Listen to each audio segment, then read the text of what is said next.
Ternyata dari 62 Kak Bitcoin itu terjun sampai 52 loh. Aku nggak boleh rugi di instrumen ini karena bener-bener aku pengen niat di instrumen ini. Jadi sekali lagi gue mencoba, tapi ini dengan ilmu analisa saya kan, itu kan ada area support yang dimana bener-bener time frame-nya itu adalah weekly. Nah di weekly itu memang ada base atau price yang dimana di hold itu di area 40 sampai 45 Kak.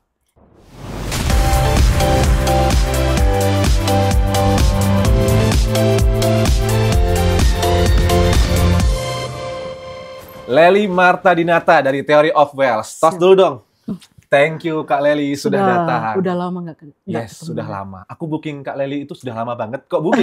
Janjian kita. Iya, kita janjian. Kita udah dari tahun lalu, akhirnya baru tahun ini terrealisasi. Sih, benar. Yes, kok sibuk banget? Kenapa ini? Aduh, banyak banget project. Project crypto. Project crypto. Oke, Iya. tapi kemarin aku lihat kalau di beberapa konten yang Kak Lely dan juga Theory of Wealth sampaikan itu soal ada sempat ada MC ya, margin call. Oh iya. 400 juta lebih, hampir setengah M. Itu gimana ceritanya Kak Lely? Spill sedikit. Boleh. Ya. Ini karena gue awal mula trading, gue masih inget banget tanggalnya 4 Desember 2021 itu. Gue kena margin call. Gara-gara terlalu pede Bang Yus. Kenapa itu? Ya kan pas itu kan market Bitcoin itu bullish. Jadi kayak gue tuh gak usah pakai stop loss gitu loh. Ah bisa aja gue AVG bawah. Ternyata dari 62 Kak Bitcoin itu terjun sampai 52 loh. Lepas itu kan gue nggak bisa nahan floating lagi kan. Adalah di yang lain. Yes. Gitu. Gue nggak bisa nahan floating, akhirnya gue CL Bitcoin gue spot tapi ini untuk nahan floating yang di futures gitu. Dan gue, aduh, tetap margin call. Tetap margin call. Itu berapa duitnya? 400? Sebenarnya 478 itu karena margin awal. Sebenarnya itu lebih daripada itu. 478 juta. Iya. Oke, dan aku juga sempat lihat dari kontennya itu dengan covernya adalah dengan nutup dengan jual mobil. Wow, oke. Ya, ini sebenarnya nggak tidak seharusnya dicontoh. Oke. Karena ini mungkin bagi orang-orang yang bermental kayak saya gitu. Tapi pas itu kan gue selalu mikir kayak aku nggak boleh rugi di instrumen ini karena bener-bener aku pengen niat di instrumen ini. Jadi sekali lagi gue mencoba, tapi ini dengan ilmu. Ini dengan ilmu. Karena gue rehat sampai 4 bulan. 4 bulan lamanya untuk belajar lagi. Dari situlah gue belajar technical analysis. Apa gitu pelajaran yang bisa disiasatin atau diambil atau biar nggak mengulangi hal yang sama? Stop loss berarti ya? Stop loss itu nomor pertama, dan money management sih. Nggak boleh maruk. Udah itu aja. Okay. Karena gue terlalu sombong sih mungkin. Terlalu sombong Kak Lely ya. Berarti ini mungkin sama nggak mungkin dengan materi yang mau kita juga angkat Kak Lely? Ini kan waktu itu 2021 bulan? Bulan 2021 bulan Desember, tanggal 4. Pas new moon. Oke. New moon. Sudah di-spill soal new moon. Oke. Tapi sebelum kita bahas new moon, aku mau sedikit tanya lagi nih sama Kak Lely. Ini berkaitan dengan bulan September. September ini kan Septemberis ya katanya. Septemberis kalau kita boleh. Iya. Ini kalau aku boleh lihat data nih Kak Lely, ini sepanjang 10 tahun terakhir, itu kalau aku lihat contekan di sini, itu 2015, 2016, kemudian 2023. 10 tahun terakhir, September yang cuman hijau, cuman 3 tahun. 2015, 2016, dan juga 2023. Ini sebenarnya fenomena Septemberis itu secara sederhana itu kayak gimana Kak Lely? Sebenarnya ini tuh waktunya buat para investor dan para trader itu lebih fokus untuk yang kalau buat investor buat cicil gitu kan. Karena spot itu memang kita tuh nggak boleh sayang. Harus ada waktunya kita exit, harus ada waktunya kita nge-buy. Nah, untuk para trader itu harus siklus yang kayak gini tuh udah nggak kaget. Di tahun aku corona, di tahun aku corona itu emang September itu selalu langganan seperti ini. Ya? Itu selama sebulan sampai aku lihat-lihat dari tanggal 17 sampai di tanggal 24 September itu adalah akumulasi kita buat cicil spot. Dan itu udah aku lihat dari market bullish sampai market bearish atau market winter pas itu. Memang di tanggal itu signifikannya kita cicil spot. Berarti bisa dibilang bulan September itu adalah bulan untuk serok sebanyak mungkin Iya. untuk sebelum akhirnya naik atau Bull run. bull run di periode selanjutnya. Kayak gitu, Kak Lely. Iya. Dan mungkin bagi orang-orang yang pengen jadi investor atau yang apalagi Bitcoin holder gitu kan. Kalau menurut aku sih kalau udah waktunya bull run, maksudnya Oktober ini kan di data itu kan mulai hijau. Itu biasanya buat aku pribadi tuh udah mulai jual tipis-tipis. Kata orang ambil modal aja.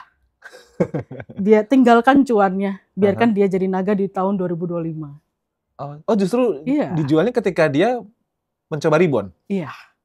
Kan kayak gitu, kita mengamankan modal dulu. Mengamankan modal, karena Bitcoin itu larinya kenceng. Kalau nggak 2 kali lipat ya 3 kali lipat. Dari total pas kayak gini market ngedrop. Mau nggak mau kan sekali dia rebound itu 2 kali lipat, 3 kali lipat. Jadi kita mengamankan modal yang ada dulu gitu. Jadi biar kita tuh nggak shock, kenapa aset gue jadi turun, kenapa begini.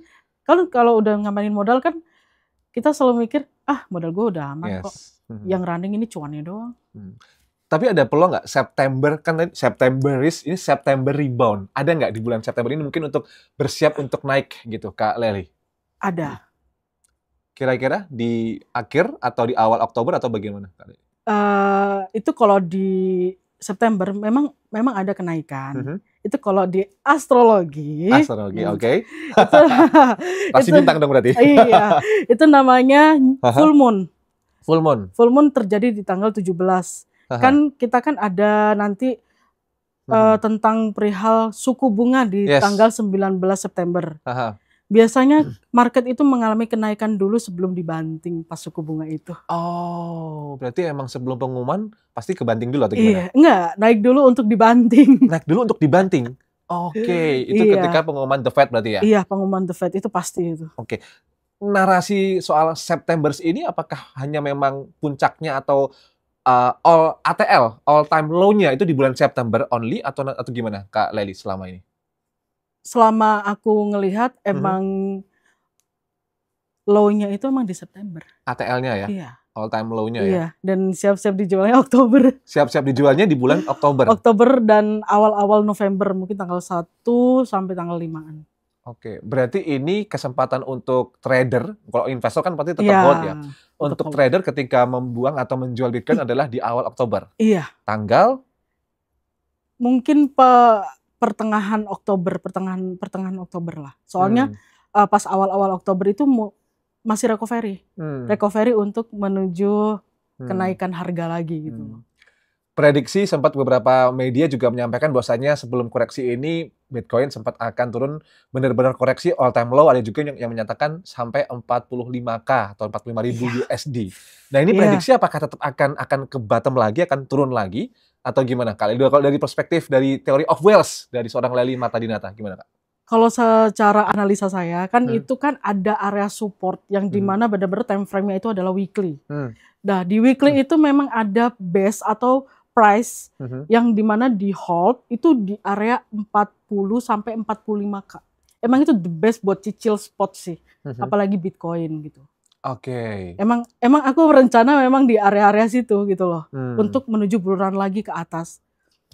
Berarti di area-area situ ya Kak Lely ya. Baik. Kalau dari perspektif Kak Lely berarti untuk all time high untuk di 2024 hingga Desember nanti, akhir tahun ini.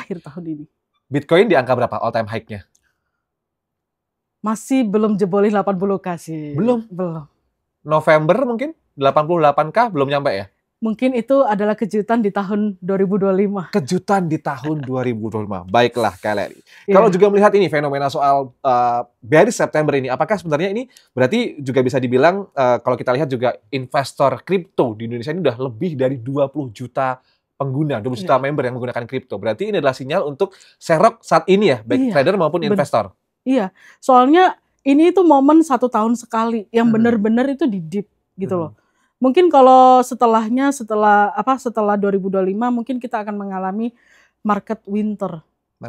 Yang bearish terus.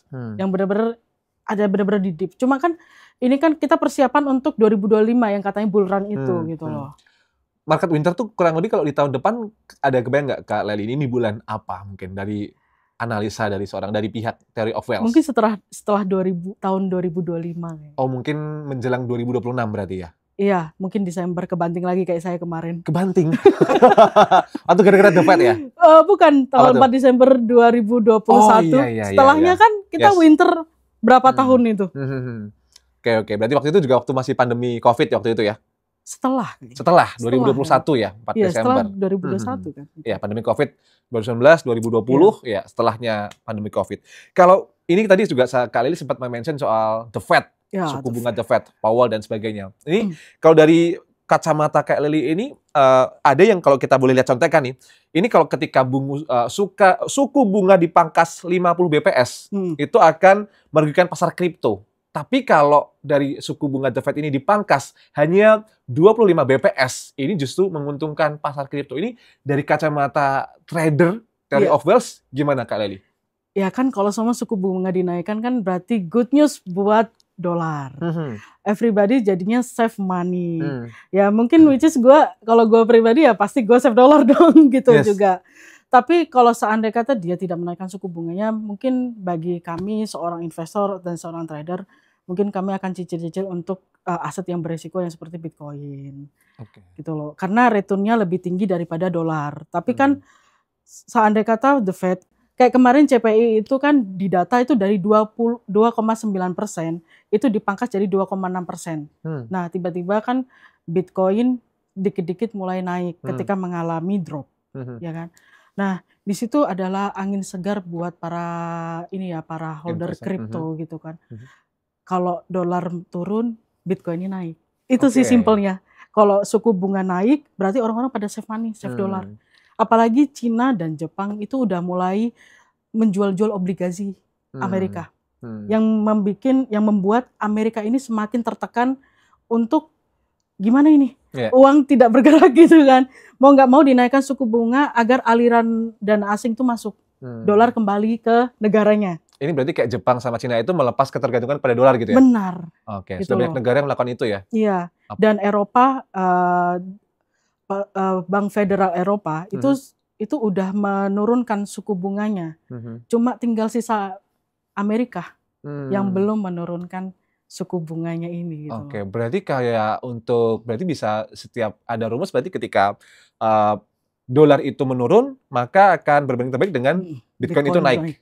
Ya. Oke, rumusnya selalu akan seperti itu ya? Kita kan mencari opportunity yang lebih bagus, kayak returnnya lebih bagus. Kalau seumpama dolar itu turun berarti returnnya nggak terlalu besar, makanya kita larinya ke Bitcoin gitu. Oke. Ada nggak mungkin perspektif atau kisi-kisi, ya mungkin bukan financial advice ya, tapi juga bisa menjadi referensi buat teman-teman. Mungkin ada 3 kemungkinan Kak Lely yang kita tanyakan, kayak misalnya apabila suku bunga diturunkan, itu tanggapannya seperti apa? Apabila suku bunga sideways atau tetap, itu akan tanggapan mungkin bagi investor dan trader apa? Dan terakhir, kemungkinan ketika suku bunga dinaikkan misalnya, dari kacamata Kak Lily seperti apa? Misalnya diturunkan, mungkin 25 BPS atau 50 BPS, apa yang investor bisa lakukan? Kalau bagi saya, sebagai investor kripto, ketika suku bunga itu diturunkan, berarti kami bersiap-siap untuk melepas dolar dan berpindah aset ke Bitcoin. Karena returnnya jelas. Ketika suku bunga dinaikin, pasti kita sebagai seorang investor itu men-save money atau men-save dolar. Karena kita nggak pernah tahu dolar ini mau terbang sampai mana gitu loh. Makanya mau nggak mau kita tuh kayak mencari opportunity atau return yang bagus. Bagi para trader, mungkin untuk sekarang di bulan September ini mungkin kita harus sedikit agak save money ya, karena kelabilan The Fed yang masih belum tentu gitu loh. Apalagi bentar lagi kita memasuki pemilihan Presiden Amerika, yang dua-duanya ini ada yang pro dan kontra tentang Bitcoin gitu loh. Jadi kita tuh masih agak gamang. Ini politik kadang ngaruh juga di market gitu loh. Apalagi tentang suku bunga. Karena kan yang menggerakkan pasar itu adalah mereka. Kita kan ngikutin saja. Kalau sideways, kalau suku bunga tetap atau nggak berubah? Ya kita cicil aja. Tapi nggak harus all in kan. Kita cicil karena kita nggak pernah tahu ke depannya seperti apa. Tapi sepertinya The Fed akan menurunkan suku bunganya. Tapi mungkin tahun depan. Karena inflasi, kayak dia mau menyelamatkan dolarnya. Tapi semua negara pada teriak ini. properti tambah mahal, sembako pada mahal. Ini gimana gitu kan? Mau nggak mau kan Eropa kemarin akhirnya menurunkan, sisa Amerika lagi yang belum. Sisa Amerika lagi. Nah, ini tergantung Amerika yang mau apa enggak gitu. Oke, berarti balik lagi kepada Paman Sam ya. Ini Uncle Sam gimana ya? Kan apalagi pemberontakan nih, Jepang, Cina pada jual obligasi secara besar-besaran. Obligasinya mereka, obligasinya si Amerika dijual. Itu berpengaruh ya? Iya, kalau semua obligasi dijual, surat piutangnya Amerika dijual, buat tekanan juga dong buat negara Amerika. Gitu. Kalau ini mungkin kemungkinan yang kecil kemungkinan terjadi. Kalau ketika The Fed menaikkan suku bunga, meskipun kemungkinan kecil ya untuk di kuartal keberapa, ketiga atau keempat di tahun 2024 ini. Kalau ketika The Fed menaikkan suku bunga, apa yang harus investor atau trader mungkin bisa siasati? Ini lagi-lagi bukan financial advice, tapi referensi dari Kak Lely. Gimana Kak Lely? Save money, save dollar. Dolar itu mungkin kita harus nge-save mungkin sampai 70%, 30% kita di aset. Karena ketika suku bunga itu dinaikkan, berarti returnnya ke kita itu lumayan. Lumayan, Kak. Soalnya ketika return itu lumayan, kita kan mencari peluang ini. Mencari peluang di mana ini yang dapat kita tuh dapat untung gitu. Karena kita seorang trader atau investor gitu. Mungkin kita untuk save money dulu sampai kita benar-benar dapat harga bottom atau harga dip dari kayak Bitcoin. Gak apa-apa cicil dikit-dikit, tapi jangan all in. Karena cash is the king ya? Cash is the king. Oke, berarti malah kita simpan save money. Iya. Oke, di instrumen yang mungkin lebih rendah resiko, yang lebih low risk ya Kak Lely ya? Oke. Tadi sempat kalian juga menyampaikan juga soal ada The Fed, kemudian juga ada Pilpres gitu. Kayak di bulan November 2024 akan adanya Pilpres Amerika. Di mana Demokrat melalui Kamala Harris, Trump dengan melalui Partai Republik misalnya. Dari kacamata trader juga investor kripto, kita tahu juga flashback kalau misalnya Trump itu selama menjabat tahun 2017 hingga 2021 itu lebih di mana kripto kurang lebih naik 3.000%. Lebih dari 30.000%. Sementara dari kubu Demokrat yang tadinya Joe Biden tapi kemudian karena tidak melanjutkan kemudian kepada Kamala Harris, mungkin juga pro tapi tidak terlalu sepro Trump untuk kepada kripto. Tanggapan dari atau kacamata dari trader kripto dalam hal ini seperti apa Kak Lely? Sebagai saya pribadi, ketika kemarin Trump datang ke conference nih Bitcoin di Nevada, itu tuh jadi angin seger ya buat para kami gitu loh trader kripto, apalagi kami yang investor kripto juga. Ketika Mr. Trump itu ngomong akan menjadikan Bitcoin itu adalah divisi negara katanya. Divisi negara? Iya. Dan tidak akan menjual Bitcoin kayak seperti presiden-presidennya sebelumnya. Itu membuat kita tuh kayak percaya kayak Bitcoin itu akan memiliki masa depan di tangan Mr. Trump. Dan seperti kita tahu Kamala Harris ya, Kamala Harris itu kan penerusnya Mr. Joe Biden. Ya mungkin ya bakal 11-12 lah kayak yang Joe Biden kemarin gitu loh. Bitcoin dibilang naik ya nggak naik, dibilang turunnya turun gitu loh. Apalagi kan kemarin sentimen dari Presiden Rusia, Vladimir Putin yang menyatakan dia memihak ke Kamala Harris. Harris. Membuat kita tuh jadi kayak, aduh gitu. Berarti secara nggak langsung ini dari trader dimanapun dunia juga mengharapkan supaya Trump terpilih seperti itu? Langsung ada. Tanpa basa-basi ya kami Theory of Wales memilih Mr. Trump. Langsung ya? Langsung, karena dia dengan effortnya datang ke conference Bitcoin dan memberikan visi misi dia gimana mata uang ini biar bisa terus gitu loh, bertumbuh sama seperti dolar. Karena aku pas ngelihat berita-berita, Trump juga mempertahankan dolarnya juga. Kayak kemarin dia ngomong, siapa yang nggak menggunakan transaksinya pakai dolar, dia akan memberikan pajak 100% ke negara itu. Berarti kan di sini, dia pinter untuk memainkan ini gitu loh. Ya, I think kita harus memberikan kesempatan Mr. Trump lagi. Tapi ketika kemarin dari konvensi yang didatangi oleh Trump itu, dari Trump juga nampaknya menghendaki Bitcoin itu belum menjadi semacam alat tukar yang resmi ya di Amerika ya. Cuman hanya sebagai aset investasi gitu atau gimana Kak Lely? Iya, mungkin itu yang aku tanggepin dari Mr. Trump, memang dia cuma pro untuk itu sebagai aset. Tetap dolar yang akan diusung sama dia. Ya balance sih.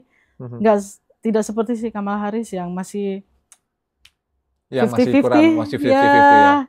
Mungkin pemikiran Joe Biden masih sama. Iya. Berarti memang kita harapkan, dan mungkin kalau memang pasar kripto melihat apakah nanti Trump, berarti memang ada 2 peristiwa yang di 2024 ini, yakni adalah suku bunga acuan dari The Fed atau Bank Sentral Amerika, kemudian sama pihak pemilihan Pilpres. Oke, 2 itu. Ada lagi nggak mungkin hal di Amerika yang mempengaruhi pasar kripto? Kemungkinan baru 2 itu ya? Atau ada lain lagi? Baru 2 itu ya, Kak Lely, yang lebih lebih memiliki impact ke pasar kripto. Aku juga tadi sekarang kita sedikit bergeser Kak Lely nih. Tadi sudah ada kita bahas The Fed, kemudian juga bahas Pilpres Amerika. Tadi kalian juga sempat menyampaikan soal fenomena nih. Kalau ini kan lebih ke teknis nih. Tadi juga sempat dibahas di awal. Ada fenomena full moon, new moon, kemudian ada ilmu astrologi dan juga Fibonacci. Ya, itu kayak gimana Kak Lely? Mungkin gambaran secara sederhana mungkin bagi teman-teman trader ataupun investor yang belum paham soal astrologi dan juga Fibonacci. Gimana Kak Lely? Mungkin ini tuh bagi trader yang angkatan corona, mungkin ini nggak terlalu awam bagi kalian tentang new moon, full moon gitu kan. Monpes ini namanya, Monpes. Monpes.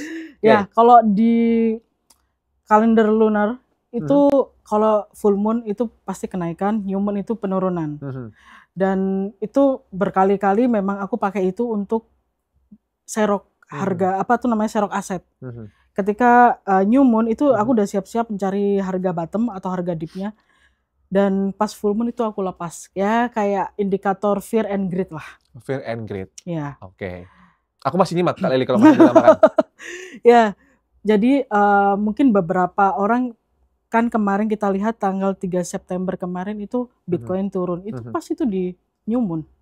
Itu di new moon. Itu benar-benar turun dan setelah itu dia reversal lagi. Itu tandanya new moon itu berarti bentar lagi mau dip gitu loh. Mau dip ya? Mau dip. Mungkin biar lebih kebayang teknisnya teman-teman kayak gimana, kita izin aku ambil laptop ya. Kita izin setelah ini akan ada insight, semoga nanti bisa teman-teman juga bisa ada bayangan. Kak Lely, sekarang kita lagi buka TradingView. Kemudian ini ada pertanyaan soal fenomena full moon, new moon, astrologi dan juga Fibonacci. Ini sebenarnya gambaran sederhananya kayak gimana? Secara teknis kayak gimana nih Kak Lely? Ya mungkin kita di sini minta bantuan dari indikator ya. Indikator Moonpes ya. Di sini kita kan ngelihat kemarin kan tanggal berapa? 3 September. 3 September itu adalah new moon. New moon itu berarti dalam astrologi itu berarti penurunan market. Di sini tanggal 3 September benar penurunan. Di sini benar penurunan dan full moon itu kenaikan. Ini buat indikator biasanya buat orang-orang yang pengen main spot. Dan ini nggak ditujuin buat orang-orang yang scalpingan. Karena ini bener-bener swing. Ini aku main di time frame one day, jadi agak lumayan lama gitu kan. Ini indikator new moon dan full moon ini mungkin daripada kita kayak bingung-bingung gitu kan. Ini tuh naik apa turun apa gimana gitu kan. Ini langsung ada gitu bulatan-bulatan ini gitu loh.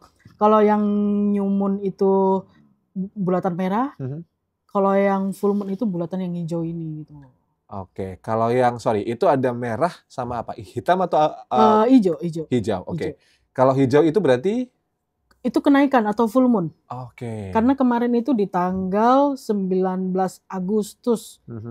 18 sama 19 Agustus yang bulan kemarin itu adalah full moon. Dan benar memiliki kenaikan. Berarti kita siap-siap mau take profit nih, karena Bitcoin bakal naik gitu. Nah, sama kayak gini, ini tandanya new moon kemarin. Tandanya ada new moon, wah berarti mau ada penurunan. Berarti kita siap-siap buat serok atau beli di harga yang bawah dip. Tapi tetap aja kita harus ngelihat supportnya mana, resisten mana, demand mana, dan supply yang mana gitu loh. Tetap kita harus ngeliatin kayak gitu. Mungkin itu kekurangan dari full moon dan new moon. Tidak ditentukan demand-nya mana, supply-nya mana. Jadi kita harus mandiri nyari gitu loh. Berarti kalau untuk kita mau serok itu adalah ketika new moon ya? Iya, new moon. Kemudian kita jual ketika full moon. Ya. Itu kayak adalah fear and greed. Fear and Greed itu Astronaci ya.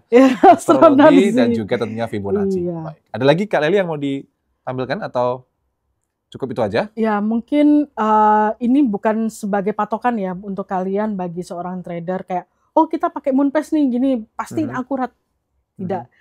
Karena semua teknikal itu pasti ada minusnya. Gitu. Ada minusnya, ada kekurangan dan ada kelebihannya. Kalau di Moonpage ini kalau kita ngulik lagi masalah kalender Moonpage kayak gini itu kekurangannya itu mungkin nggak ada supply dan demand, nggak ada penentuan dan terjadi secara benar-benar tiba-tiba. Maksudnya tiba-tiba tuh harga benar-benar kita nggak pernah tahu harga yang mana ini kita ambil. Kita harus cari dipnya dulu dan segala macem gitu loh. Kita harus nge-technical dulu mana kita ngambil di demand-nya atau jual di supply-nya gitu loh. Jadi mungkin kekurangannya di situ sih Bang Yose.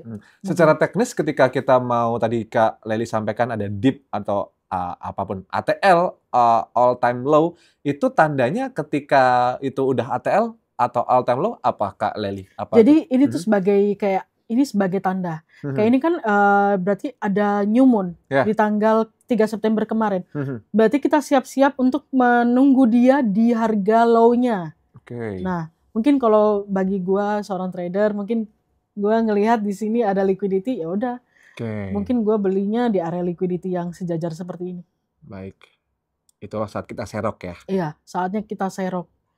Nah, sampai akhirnya nanti ada full moon. Full moon. Nanti pas ada full moon baru kita dikit-dikit jual. Puncaknya gitu. Full moon itu ketika tanggal 17 nanti. Sebelum data The Fed keluar suku bunganya gitu. Berarti sebelum ya? Sebelum. Oke, itu tadi soal full moon dan new moon di dalam Astronaci, astrologi dan juga Fibonacci, Kak Lely.